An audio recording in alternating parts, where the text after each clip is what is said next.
오늘은 사순절 11일째로 날로 이번 주의 주제는 경외하며 절제하라 라는 것입니다.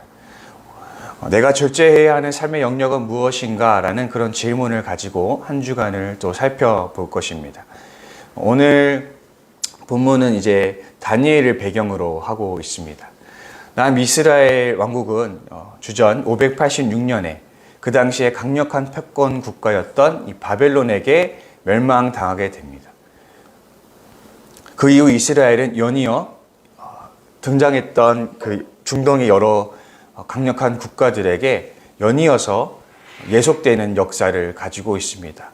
이 역사는 유다의 하스몬 왕조가 일어나기까지 지속되었으며 그 하스몬 왕조도 그 당시에 강력한 또 신생국가였던 로마 제국에 의해서 또 점령당하게 됩니다. 그래서 우리가 이스라엘 역사를 살펴보면 이스라엘의 역사는 오랜 시간 동안 여러 강대국들의 지배를 받아왔던 억압의 역사였음을 우리가 알 수 있습니다. 이렇게 다른 나라의 지배를 오래도록 받아왔던 이스라엘은 그 환경적인 요건 때문에 여러 내부적인 어려움들이 많이 있었습니다. 그 문제 중에 가장 심각한 문제는 바로 이방 종교와 이제 문화의 문제였습니다. 이스라엘을 정복한 국가들은 이스라엘에게 자신들의 문화와 자신들의 어떤 사상들, 종교를 이제 적극적으로 수혈했습니다. 그 결과 이스라엘은 자신들의 고유한 그 여호와 신앙과 그들의 문화들이 이방 종교와 문화와 함께 혼합되는 일들을 겪게 되죠. 특히 이 문제는 특히 유대인들은 그런 이방인들의 국가에서 고위 관리직을 맡는 그런 유대인들이 있었는데, 특히 이 문제는 이방 제국의 녹을 먹으면서 이방 제도권에 위에서 살아가야 하는 동시에 하나님의 공유한 신앙을 유지하려고 애쓰려 했던 유대 엘리트 계층들에게는 굉장히 심각한 문제였습니다. 다니엘서는 이 신앙적 기계를 지키고자 했던 엘리트들이 겪었던 그 박해와 그 수모들을 그대로 반영하고 있습니다. 다니엘은 바벨론 침략으로 남이스라엘이 멸망하기 전인 주전 605년경에 이 바벨론 제국에 끌려갔던 것으로 보입니다.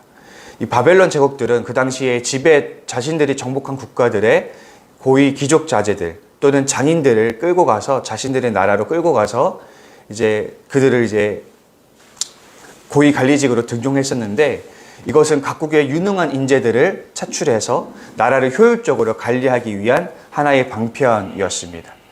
이 다니엘과 세 친구는 그 이름을 살펴보면 그들은 왕족의 자제들이었던 것으로 추측이 되는데, 아마도 이들은 그 자신들의 지위에 걸맞는 학문적 교양을 갖추었을 것으로 판단이 됩니다. 그래서 이들은 아마도 바벨론의 눈에는 유능한 인재들로 보였을 것이며, 바벨론에서 고위 관리직으로 활동할 차기 후보들로 적합하다고 평가를 받았을 것입니다. 그런 용도로 이들이 바벨론 궁정으로 끌려가게 된 것이죠. 바벨론의 왕은 이들에게 3년의 시간을 줍니다. 그동안 이 다니엘과 세 친구들, 그들을 비롯한 여러 피지배 국가에서 차출당한 여러 후보들은 이 바벨론의 학문과 또 바벨론의 언어를 3년 동안 배워야만 했습니다. 이 과정은 여러 차기 후보들을 바벨론에 동화시키는 과정 중에 하나였습니다. 바벨론의 언어와 바벨론의 문화와 또 바벨론의 학문들을 학습하면서 그들의 정신이 완전히 바벨론의 정신으로 변화되는 과정이었던 것이죠. 이런 바벨론의 학문 중에는 점성술과 같은 율법에서는 금지했던 것도 덜어 존재했던 것으로 보입니다. 아마도 다니엘과 이 세 친구들은 그 학문을 배우는 것에 있어서도 썩 그렇게 내키지 않았을 것입니다. 그러나 가장 결정적인 문제는 바로 먹는 문제였습니다. 이 왕이 3년의 여정을 통해서 이들을 가르치는 과정에 왕이 음식과 왕의 포도주를 이들에게 마시게 하는 일이 있었는데, 물론 이 음식은 이제 왕이 바벨론의 신에게 바쳐진 음식을 의미합니다. 유대인들이 이 음식을 거부할 이유는 너무나 다양했습니다. 왜냐하면 먼저는 율법이 금한 음식이 있을 수 있으며, 또 두 번째로는 율법에 근거한 처리 과정을 거치지 않은 음식들이 존재할 수 있고, 결정적으로는 이방신에게 바쳐진 부정한 음식이 있을 수 있기 때문에 유대인들이 이 음식들을 거부할 수 있었습니다. 그 당시에 유대인들에게 가장 중요한 것은 여러 정결법들이 중요했지만 그 중에서도 가장 중요한 것은 이 음식을 먹는 식사 정결법이 가장 중요했었습니다. 그래서 다니엘은 이 식사 정결법을 지키기 위해서 이 음식을 거부해야만 하는 그런 상황에 있었던 것이죠. 그래서 다니엘은 환관장에게 이러이러한 이유로 마귀 음식을 먹을 수 없으니 이 자신의 상황을 좀 잘 살펴달라고 간청을 하게 됩니다. 다행히 바벨론의 환관장은 다니엘에게 호의를 베풀고 있었기 때문에 즉시로 그 관청을 거절하지는 않았지만, 그래도 이 다니엘의 부탁을 들어줄 수는 없었습니다. 왜냐하면 다니엘이 만약에 물과 채소만 먹고 살아간다면 이 소식이 이제 금방 그것이 외연적으로 티가 날 것이고, 그러면 환관장이 바벨론 왕의 명령을 어겼다는 것이 또 금세 들통이 날 것이고, 그 모든 잘못이 이제 환관장에게 돌아갈 것이 분명했기 때문입니다. 그래서 다니엘은 환관장에게 내기를 제안하게 됩니다. 열흘 동안 우리에게 물과 채소만 주게 하라. 그리고 열흘이 지나서 우리의 외연이 어떠한지를 한번 살펴보라. 우리가 왕의 음식을 먹은 자들보다 더 윤택하고 더 건강해 보인다면 나의 부탁을 들어주라. 이런 식으로 이제 내기를 제안하게 됩니다. 환관장이 그 내기를 수락을 해서 이제 열흘의 시간이 지나게 됩니다.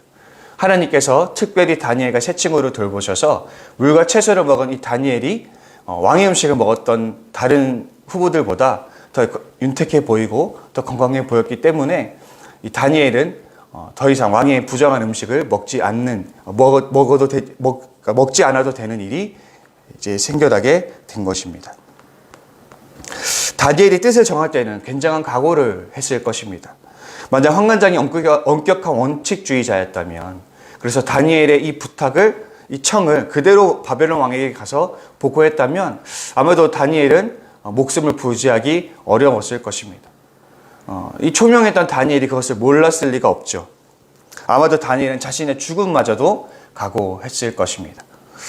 그럼에도 다니엘은 율법을 지킴으로써 하나님에 대한 신앙을 고수하고자 했던 것입니다. 그는 자신을 동화시키려는 거대한 그런 압력 속에서 굴복하지 않고 그 속에서도 믿음을 선택했습니다. 바울은 예수 그리스도를 믿는 자들이 진정한 아브라함의 후손이고 참된 이스라엘 백성이라고 천명한 적이 있습니다. 그런데 꼭 그 이유만이 있는 것은 아닙니다. 우리가 오늘 이 역사적 이스라엘이 당하는 운명들을 보면 그들이 통과했던 운명이 곧 성도들이 통과해야 하는 운명들과 같다라는 것을 알게 됩니다. 이 땅에 실제했던 역사적 이스라엘의 삶을 살펴보면 그들은 이방인들과 함께 섞여 사는 상황을 피할 수가 없었습니다. 그런 숙명적인 상황들, 이방인들과 섞여 살아야 하는 숙명적인 상황에서도 불구하고 이스라엘 사람들은 이방인들과 동화되기를 거부하는 삶을 살아야 했습니다. 오히려 그들은 이방인들의 사이에서 살아가면서도 하나님의 거룩한 신앙과 거룩한 문화를 지켜가며 구별된 삶을 살아야만 했습니다. 하나님은 온전히 신뢰하는 삶을 보여주어야 했고 선한 영향력을 보여주어야 했으며 거꾸로 이방인들이 이스라엘 백성들에게 동화되는 그러한 삶을 보여주어야만 했다라는 것입니다. 그런데 이 역사적 이스라엘이 당면했던 그 운명이 우리 성도들이 통과해야 되는 운명과 크게 다를 바가 없다라는 것이죠. 예수님은 우리를 이 세상의 빛이라고 선언하셨습니다. 예수님은 우리를 어디다 부르셨냐면 바로 이 세상 한가운데로 우리를 부르셨다라는 것이죠. 우리가 주위를 둘러보면 온갖 반기독교적인 정서와 또 반기독교적인 문화와 사상들로 주류로 형성된 이 세상을 볼 수가 있습니다. 우리는 이런 곳에서 숨을 쉬고 살아가고 있습니다. 삶의 현장이 이러할진데 성도는 자신과 동화되라는 그 세속의 압력을 우리는 거부해야만 하는 것입니다. 우리는 그 속에서 구별되어야 하며 또 하나님의 선한 영향력을 행사하며 하나님의 백성으로서 살아가는 것이 어떤 모습인지 보여주고, 그래서 세상 사람들로 하여금 이 하나님에게로 돌이키게 하는 그런 운명을 우리가 맞이한 삶이 바로 성도들의 삶이라는 것이죠. 오늘 다니엘이 바벨론의 압력에 저항하여 하나님의 뜻을 고수한 것처럼 우리 그리스도인들도 세상의 압력 속에서 굴복할 것이 아니라 분명한 믿음의 선택을 보이며 나아가야 한다라는 것입니다. 그리고 때로는 이 믿음을 선택하는 데는 큰 대가를 치르게 됩니다. 우리를 믿고 따랐던 우리가 예수님의 삶을 한번 조명해 보면 예수님 역시도 세속의 동아대라는 그 압력에 시달렸던 분입니다. 그분은 그 당시에 이 로마 제국이라는 거대한 압력을 받고 있었는데 그 가운데서도 예수님은 그 압력에 굴복하지 않고 하나님 나라를 외쳤던 분입니다. 그분은 그 세상의 압력에 동화되지 않고, 즉 그 세상의 힘을 선택하지 않고 믿음을 선택한 대가로 십자가를 치르셔야만 했습니다. 예수님이 십자가에서 죽은 것은 많은 의미를 가지고 있지만 정치적으로 살해되었다라는 의미도 포함되고 있습니다. 왜냐하면 십자가형이라는 것은 로마 제국이 특별히 이 속국의 죄인들에게 부과했던 형벌인데, 특별히 로마 질서를 어지럽혔던 반동분자들, 내란을 일으켰던 그런 사람들에게 부과했던 형벌이기 때문입니다. 예수님은 로마 제국이 아닌 하나님 나라를 선택했기에 로마 제국의 통치를 위태롭게 했다라는 혐의를 받고 살해를 당하셨다라는 것입니다. 결국 예수님은 로마 제국의 압력을 굴복하지 아니하고 그 속에서도 하나님 나라라는 믿음을 선택했기 때문에 대가를 치러야만 했습니다. 흑인의 인권을 위해서 헌신했던 마틴 루터 킹은 이제 암살당한 것으로 유명하죠. 근데 그의 죽음은 개인의 원한에 의한 것이 아니라 조직적인 살인 음모였다는 것이 미 배심원들의 판결이라는 것이 이제 확정이 되었습니다. 흑인 인권 운동뿐만 아니라 그 이전에 있었던 노예 해방 운동이라든지 또 여성들의 참정권, 또 여인들의 어떤 선거권, 이런 운동이라든지 그 이후 외에도 여러 가지 인권 운동들, 오늘날 우리가 당연하게 여기는 그런 인권에 대한 문제라든지 자연에 관련된 문제라든지, 오늘날 우리가 옳은 목소리를 내는 사람들은 항상 기득권들의 반발과 박해를 감당해야만 했습니다. 현대에도 환경운동을 하다가 살해당하는 이 환경운동가들의 사례들이 실제적으로 벌어지고 있습니다. 21년도 기사에 따르면 20년대에만 해도 환경운동을 벌이다가 살해당했던 이 환경운동가들이 227명이나 된다는 기사가 있습니다. 이들을 살해한 주범으로는 이제 범죄 조직이나 반군들 또는 이제 기업으로 추적이 되고 있습니다. 오늘날 우리가 당연하게 여기는 이 권리들은 사실 수많은 사람들의 헌신과 희생이 있었기 때문입니다. 그리고 이들은 옳은 목소리를 내는 대가로 상당한 것을 대가로 치러야만 했습니다. 그러나 그들은 선택의 기로에 있을 때에 자신이 진정 옳다고 여기는 것들을 선택했습니다. 이것이 비단 남의 이야기라고 생각을 할 수는 없습니다. 왜냐하면 이것은 바로 우리 크리스천들의 이야기이기 때문입니다. 우리는 이들이 처했던 비슷한 상황들에 처하게 됩니다. 이 사람들은 오늘 힘을 선택할 것인가, 또 옳은 것을 선택할 것인가를 두고 옳은 것을 선택했습니다. 마찬가지로 오늘 신앙인들은 다니엘과 같이 힘을 선택할 것인가, 믿음을 선택할 것인가를 두고 선택을 해야만 합니다. 다니엘은 우리에게 분명히 말해줍니다. 대가를 지불하고 믿음을 선택하라. 오늘 우리가 절제해야 하는 것은 무엇입니까? 힘에 굴복하려는 나의 두려움 아닙니까? 또는 이익과 안정을 선택하려는 나의 욕심이 아니겠습니까? 오늘 나의 이 십자가를 지면서 나를 절제하며 이 믿음을 선택하는 하루가 될 수 있는 우리 모두가 되었으면 좋겠습니다.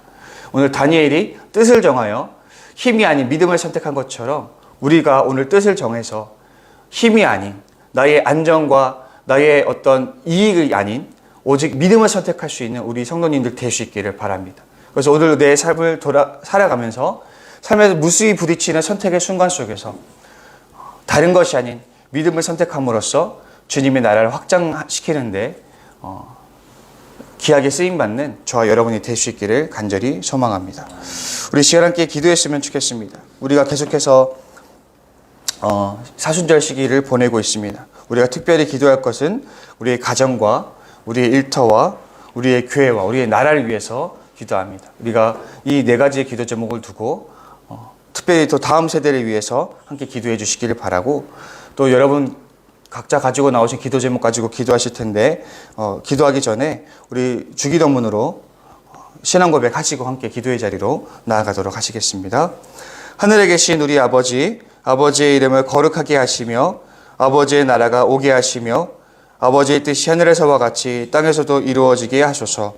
오늘 우리에게 일용할 양식을 주시고 우리가 우리에게 잘못한 사람을 용서하여 준 것 같이 우리 죄를 용서하여 주시고 우리를 시험에 빠지지 않게 하시고 악에서 구하소서. 나라와 권능과 영광이 영원히 아버지의 것입니다. 아멘.